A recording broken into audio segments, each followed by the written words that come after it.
ህይወት አንዳንዴ ካልጠበቅነው አቅጣጫ ፈተናዎችን ትደቅንብናለች። በተለይም ለሴቶች ማህበራዊና ኢኮኖሚያዊ ጫናዎች ነገን ተስፋ ቢስ ሊያደርጉት ይችላሉ።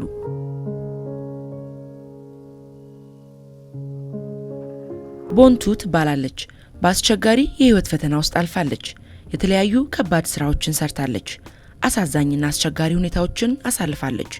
የምትይዘውና የምትጀምረው ስራ ሁሉ አልሳካልሽ ስላላት ተስፋ ወደ መቁረጡም ተቃርባ ነበር። ወደዛ ሳይድ በፊት በጣም አስቸጋሪ ህይወት ላይ ነበርኩ። ለምን ያስከፊ በቃ ለህይወቴ ለስራ ማጣት ምናምን ብዙ ነገር ነበር። ደስ የማይሰላይ ስራ ላይ ነበርኩ።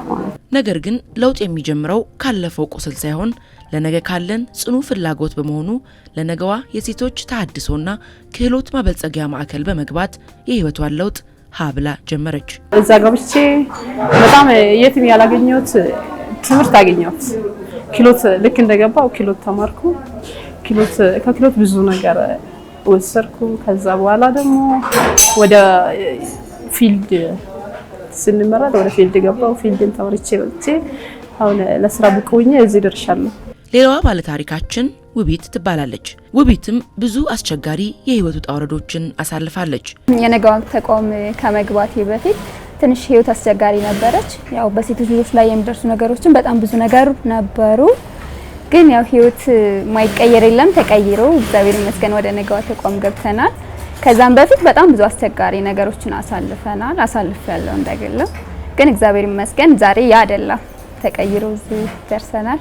ከየአቅጣጫው የገጠማት የኑሮ የስራ ማጣትና የሴትነት ፈተናን ለማሸነፍና በሁለት እግሮቿ ቆማ ነገዋን አጥርታ በተስፋ ለማየት ወደዚህ ማዕከል በመግባት የክህሎትና የስነ ልቦና ለውጥ ስልጠናን ወስዳለች።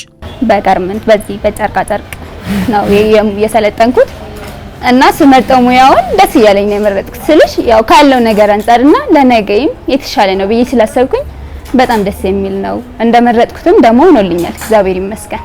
አሁን ላይ የቦንቱም ሆነ የውቢት ህይወት ተቀይሯል። በነገዋ ማዕከል በመግባት የነገ ኑሯቸውን የሚመሩበት ክህሎት ሰንቀዋል። የትላንት ፈተናቸውን አልፈው ነጋቸውን ለማሳመር ዛሬን በተለያዩ የሥራ ዘርፎች ላይ ተሰማርተው እየተጉ ነው። ከራሳቸው አልፈው ለሌሎችም መትረፍ ችለዋል። የነገዋ ተቋም ያልቀየረልኝን ነገር ብጠይቀኝ ይሻለኛል።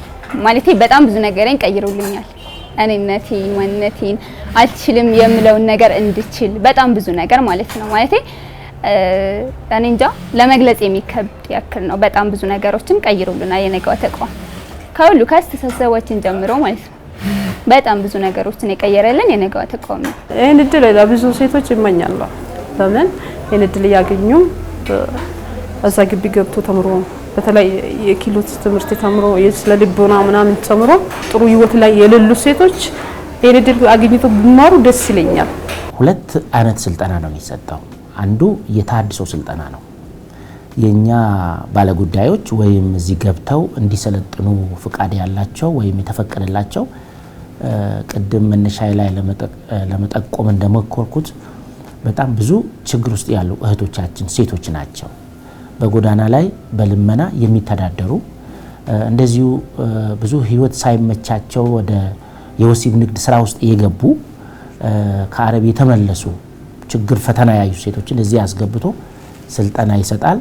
እንግዲህ ቀጥታ ወደ ሙያ ስልጠና ከመግባታችን በፊት ከነበሩበት ህይወት ሐሳብ ጭንቀት ማስወጣት ስለሚገባ የተሐድሶ ስልጠና ይሰጣል ማለት ነው።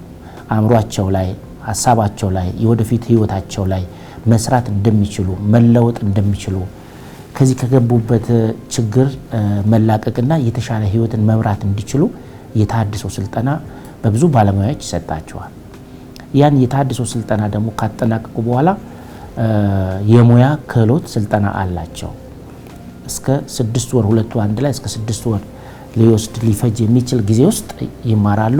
የአዲስ አበባ ከተማ አስተዳደር ለነገዋ የሴቶች ተሐድሶና ክህሎት ማበልጸጊያ ማዕከልን በመገንባት በተለያዩ ችግሮች የወደቁ ሴቶችን ወደ ማዕከሉ በማሰባሰብ የተሐድሶ ስልጠናዎችን እየሰጠ ይገኛል። ራሳቸውን ከመቻል አልፈው ለሌሎች እንዲደርሱ እድል እንዲፈጥሩ እንዲሁም ሁለንተናዊ ለውጥ እንዲያመጡ አድርጓል የነገዋ የስልጠና ማዕከል።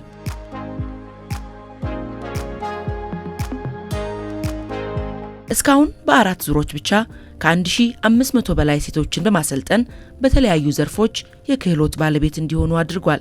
ስለዚህ መጀመሪያ ቀስ በቁጥሩን አነስተኛ አድርገን ነው የጀመርነው። ወደ 300 አካባቢ ነው የጀመርነው።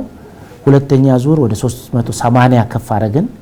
ሶስተኛ ዙር ወደ 810 ከፍ አረግን። አሁን 1000 አሉ።